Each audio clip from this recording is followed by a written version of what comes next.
सर्वे के according India के 90% लोगों का इंटायर सपना क्या होता है? एक अच्छी जॉब हो, उसके बाद एक अच्छा घर हो, और उसके बाद घर के नीचे एक अच्छी कार हो। बस लोग इन सब चीजों को अपनी लाइफ सेट मानते हैं। लेकिन एक मिनट, सच बात यह है कि ये कभी फाइनेंशियली फ्री नहीं हो पाते, क्योंकि रिच और मिडिल क्लास के बीच पैसे का फर्क नहीं होता, फर्क होता है सोच का। जब मिडिल क्लास के पास पैसा आता है तो सबसे पहले लाइबिलिटी खरीदता है।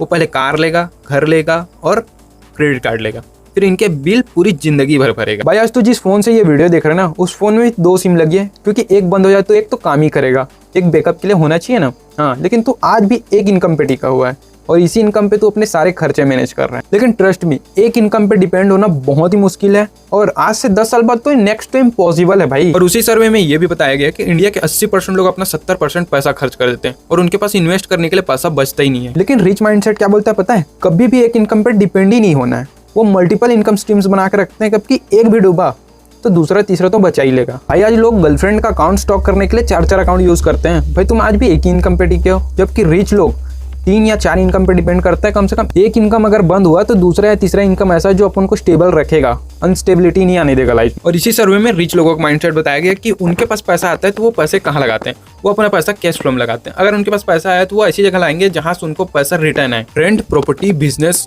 और कंटेंट, स्टॉक्स जैसी चीजों पे वो पैसा लगाते हैं जो इनको रेगुलरली पैसा कमा के देती हैं, और उसके बाद इन पैसों से ये लग्जरी खरीदते हैं। देखो मैं तुमको 2 दोस्तों का एग्जांपल लेता हूँ जिससे तुम समझोगे। एक का नाम मयंक है, एक का नाम आशीष है, ठीक है।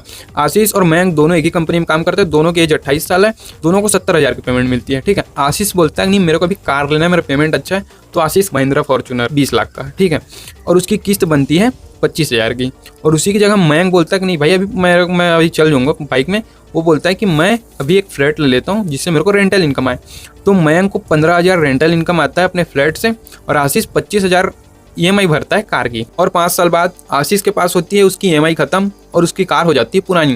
लेकिन यहीं पर मयंक के पास होता है एक घर जिसकी कीमत 15 लाख थी, वो आज एप्रिसिएट होके वो हो चुकी है 30 लाख की, और वो रेगुलर आज भी वो रेंटल इनकम जनरेट करके दे रही है। ये फर्क है, आशीष ने लाइबिलिटी ली और मयंक ने एसेट लिया। लाइबिलिटी पैसा खाती है और एसेट पैसा कमा के देती है। अगर कोई चीज़ तुम्हारी जेब से पैसा निकाल रही है वो लाइबिलिटी है, और अगर कोई चीज़ तुम्हारी जेब में पैसा डाल रही है वो एसेट है। देखो तुम्हें मिलियनेयर बनने के लिए करोड़ों की सैलरी नहीं चाहिए, बस तुमको अपना कैश फ्लो समझना है। फर्स्ट स्टेप यह है कि तुम्हें अपने खर्चों को ट्रैक करना है। सेकंड स्टेप यह है कि SIP स्टार्ट करो, म्यूचुअल फंड में जाओ और रियल एस्टेट से रेंटल इनकम जनरेट करो। और तीसरा स्टेप यह है कि पैसे को कंपाउंड होने दो।